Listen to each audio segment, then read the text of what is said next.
Karol, after everything we know about this issue, going out there and saying, I want to see trans kids, this doesn't seem like he's on the right side of that 80-20 divide. Yeah, and he's been trying to walk it back, his far left ideas, for a very long time. So it's actually interesting to see him jump right back into them.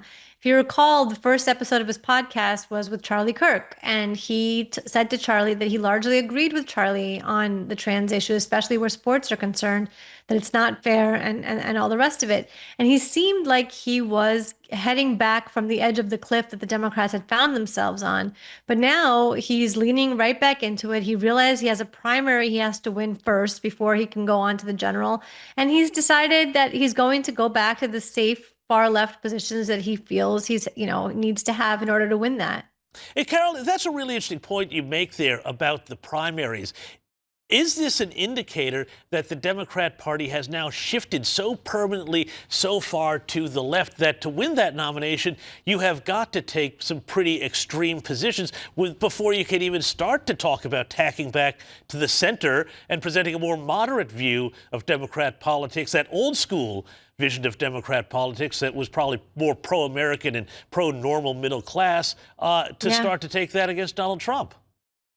Well, exactly. I mean, all of the energy in the Democratic Party is on the far left. It's coming from places like Mamdani and AOC. It's not coming from people like Kamala Harris, who herself is pretty far left. I mean, she wanted, the famous Trump ad was that she wanted to pay for sex changes for felons, for inmates.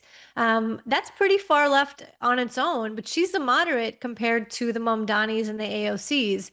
So the idea that Gavin Newsom is going to attack that far left and then head back to the center for the general, I'm not sure it works out the way that he thinks. And I really don't see Americans lining up with this philosophy of his. No, and I agree with you there on that, Karol. And yet at the same time, it seems like despite having, one term of Trump before and then another year or so and a big cultural swing back to normality on so many things, we keep seeing stories about this.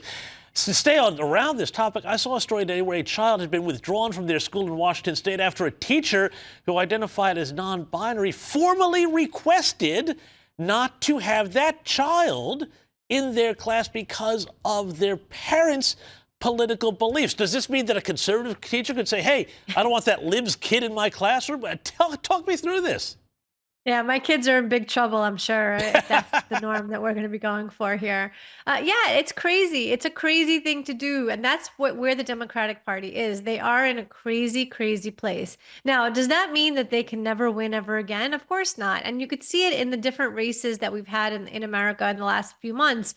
The Virginia governor's race, the New Jersey governor's race. We just had a mayor of Miami flip to Democrats.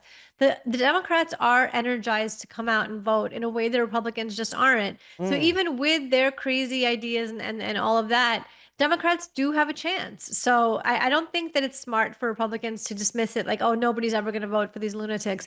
People may, and you really have to get out and vote and stop that. Hey, Yep. very quickly, Karol, I want to just get your reaction to this, though. Bill Maher, he has come good, it seems, in some ways. Look at this exchange he had with his pro-Palestinian guest, Anna Kasparian, where he left her speechless after asking what Middle Eastern city she might be able to live in, getting around the way she likes to in the West. Have a look at this. Where would you live? What city would you live in? Well, Where do you think you'd sure, be comfortable in that dress? I'm sure it would not be comfortable in this dress in any of the various Middle Eastern countries that have been destabilized by You're not United States. You're not really blaming it on Whitey. Karol, I don't know, despite her protestations, I think she was blaming Whitey. What do you reckon? Yeah, the destabilizing, it's America's fault, everything's America's fault. That's a very familiar argument from the left. And I think that they use that for, basically everything. How come Cuba's communism hasn't worked out? Well, America's, destabilized them and that kind of thing.